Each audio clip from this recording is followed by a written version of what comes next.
ایک مرتبہ پھر آپ کو پروگرام میں خوش آمدید کہتا ہوں. تو بات ہو رہی تھی دینار العیار کی. لہٰذا اس نے توبہ کا پختہ ارادہ کیا اور سر آسمان کی طرف اٹھا کر کہنے لگا، اے اللہ، میں نے اپنے سارے معاملات تیرے حوالے کر دیے، تو میری توبہ قبول کر اور مجھ پر رحم فرما. اور پھر اپنی والدہ کے پاس گیا. اس کا رنگ بدلا ہوا تھا، دل ٹوٹا ہوا تھا. ماں سے پوچھا، ماما، اے میری ماں، اے امی جان، مجھے یہ بتا کہ بھگوڑے غلام کے ساتھ، یعنی جب اس کا مالک اسے پکڑ لے بھگوڑے غلام کو، تو اس کے ساتھ کیا سلوک کیا جاتا ہے؟ اس کی والدہ نے کہا کہ بھائی اس کا لباس اور کھانا سخت کر دیا جاتا ہے اور اس کے ہاتھ پاؤں باندھ دیے جاتے ہیں. وہ کہنے لگا کہ مجھے ایک ادنا سا جبہ اور کچھ جو چاہیے، اور میرے ساتھ ویسا ہی سلوک کرنا جیسے ایک بھگوڑے غلام کے ساتھ اس کا آقا کرتا ہے. شاید میرا مولا میری ذلت دیکھ کر مجھ پر رحم کر لے. دیکھیے، جب انسان کے دل کی دنیا بدلتی ہے نا، تو اس کے الفاظ بھی بدل جاتے ہیں، اس کے انداز بھی بدل جاتے ہیں.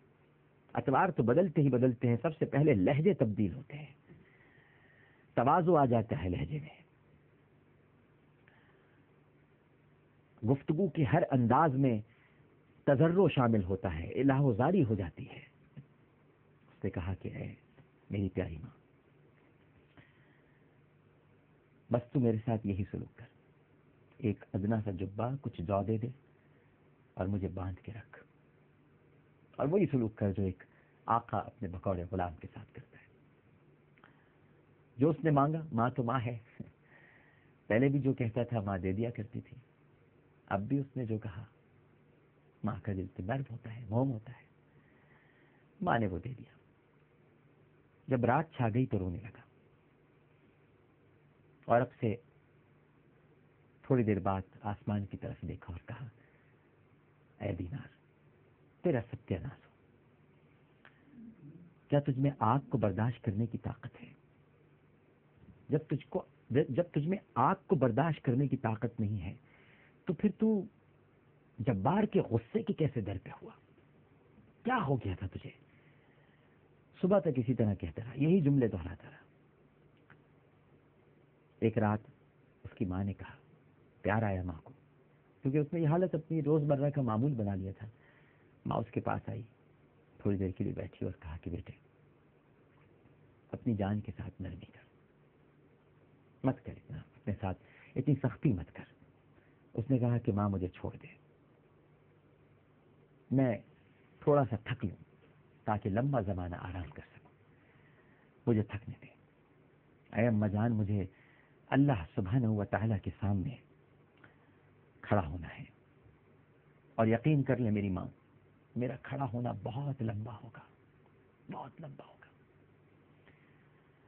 میں نہیں جانتا کہ میرے بارے میں کس چیز کا حکم کیا جائے گا، کیا حکم دیا جائے گا، کہاں رکھا جائے گا، میں نہیں جانتا. میرا ٹھکانہ کیا ہوگا؟ مجھے ایسی تھکن کا خوف ہے جس کے بعد کوئی راحت نہیں، اور ایسی ڈانٹ کا خوف ہے جس کے بعد کوئی معافی نہیں. اس کی والدہ نے کہا کہ بیٹا اچھا ایک کام کر، تھوڑا سا آرام کر لے. اس جوان نے کہا کہ میری پیاری ماں، میں نے تیرے ساتھ بہت برا سلوک کیا ہے، اب آرام ہی تو ڈھونڈ رہا ہوں. اماں جان، آرام ہی تو ڈھونڈ رہا ہوں، کیا تو میرے لیے رہائی کی ضامن بنتی ہے؟ اس کی والدہ نے کہا کہ پھر میرا ضامن کون بنے گا؟ اس جوان نے کہا کہ پھر تو مجھے اپنے حال پر چھوڑ دے. اے اماں جان، کل تو ایسی مخلوق کے ساتھ ہوگی جنہیں جنت کی طرف لے جایا جائے گا اور مجھے جہنم کی طرف لے جایا جائے گا.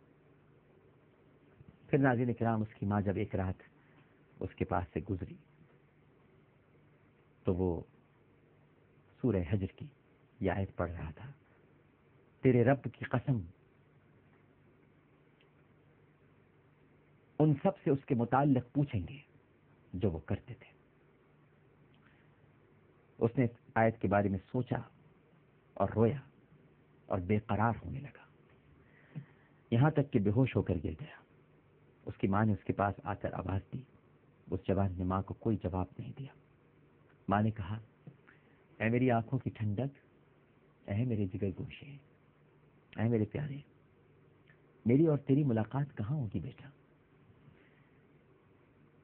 اس نے نہایت پست آواز سے کہا، اگر تو مجھے میدان حشر میں نہ پا سکے نا میری ماں، تو داروغ جہنم سے میرا پوچھ لینا۔ پھر ایک چیخ ماری اور اس کا انتقال ہو گیا۔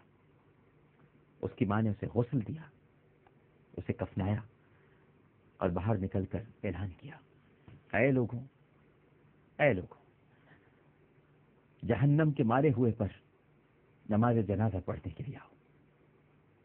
ناظرین کرام، جب اس کی ماں نے یہ اعلان کیا نا،